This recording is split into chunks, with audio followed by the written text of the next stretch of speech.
વૈશ્વિક બજાર પર પડી રહી છે મિડલ ઈસ્ટના યુદ્ધની અસર. ફરી 3 લાખની નજીક પહોંચી ચાંદી. 14,500ના ઉછાળા સાથે 2.97 લાખ પ્રતિ કિલોએ પહોંચ્યો છે ચાંદીનો ભાવ. તો સોનાના ભાવમાં પણ 7,000થી વધુનો ઉછાળો નોંધાયો છે. પ્રતિ 10 ગ્રામ સોનું 1.70 લાખની નજીક પહોંચ્યું છે.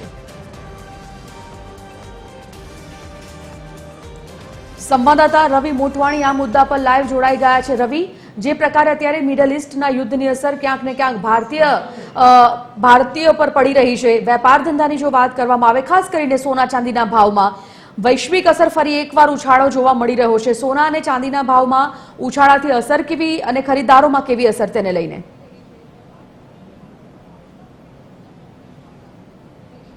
જી, જરૂરથી જણાવી દઉં, જે 2 દિવસ પહેલાંથી યુદ્ધ શરૂ થયું છે ઈરાન અને ઇઝરાયલ વચ્ચે, તેને લઈ ભારતીય બજારો પર પણ તેની મોટી અસર જોવા મળી રહી છે.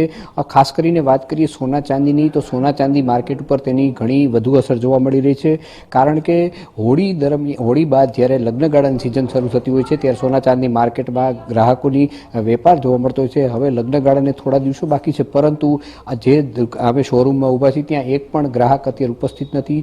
વેપારીઓ પાસેથી જ આપણે જાણવાનો પ્રયાસ કરીશું. શું કહેશો, આ જે વિશ્વ યુદ્ધ ચાલુ થયું છે એને લીધે કેવી અસર થઈ છે? યુદ્ધના હિસાબે જે ભાવ વધારો સડનલી થઈ ગયો છે એની બહુ જ ખરાબ અસર થઈ છે. કેમ કે 8 દિવસ પછી આ કમૂળતા હોળાષ્ટક પછીનો જે લગ્નગાળો છે એની ખરીદી અત્યારે થોડી નાની મોટી ચાલુ હોય એ બી અત્યારે ભાવ વધારા હિસાબે બંધ થઈ ગઈ છે. વાત કરી કેટલો ભાવ વધારો આવ્યો છે? ભાવ વધારામાં તો 2.6870 વાળો ભાવ 3,01,000 સુધી પહોંચી ગયો, જે બંધ માર્કેટે થયો છે. પણ સ્ટેબલ થતાં હજી વાર લાગશે. જો યુદ્ધ સમયસર આમ ચાલુ રહેશે તો ભાવ 3.5-4 લાખ પાછું પહોંચી જવાની પૂરી સંભાવના છે. જ્યારે દિવાળી બાદ જે ગ્રાહકી શરૂ થવી છે એવી દેખાય છે કે નહીં? દિવાળી પછી જે લગ્નગાળાની ગ્રાહકી હતી એ 10થી 15% જ ખાસ રહી છે. કેમ કે ભાવ વધારાના હિસાબે જે ગિફ્ટ આઇટમ અમારે જે ચાલતી 1,200-1,500 રૂપિયામાં ચાંદીની આઇટમ મળી શકતી હતી એ બધું 5,000 પ્લસ થઈ ગયું છે. એટલે એ ગ્રાહકી બી બંધ થઈ ગઈ છે. અને યંગ જનરેશન છે અત્યારે એ સોના ચાંદીમાં બિલીવ કરતા નથી. એ બધી મોટી આઇટમમાં અને લગ્નગાળામાં બહુ જ ખર્ચો કરે છે. પણ સોના ચાંદી ઇન્વેસ્ટમેન્ટ સારું કરે, બહુ શ્યોર ગણે. વર્ષ દિવસમાં લગભગ 250% રિફંડ એમને લોકોને આપેલું છે. ગયા જ વર્ષની વાત કરીએ તો દિવાળી પછીથી એ બી બંધ થઈ ગયું છે. અત્યારે સોનાની વાત કરીએ તો સોનાની શું પરિસ્થિતિ છે? બેઝિક સોનાની માર્કેટમાં તો ચાંદી કરતાંય ખરાબ હાલત છે. કેમ કે વેપારીઓ 4%, 5%, 6% લેબરના હોર્ડિંગ્સ અને જાહેરાત કરી ગમે તેમ કરીને ગ્રાહકોને બોલાવવા માટેની જે કરે છે.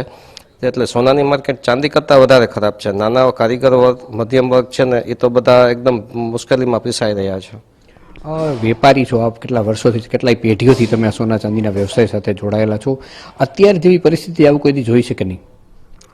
હા, આ વર્ષમાં જે દિવાળીથી ઓગસ્ટ સપ્ટેમ્બરથી જે ભાવની જે તકલીફ થઈ છે એ લગભગ 50 વર્ષમાં આવી પરિસ્થિતિ ક્યારેય થઈ નથી.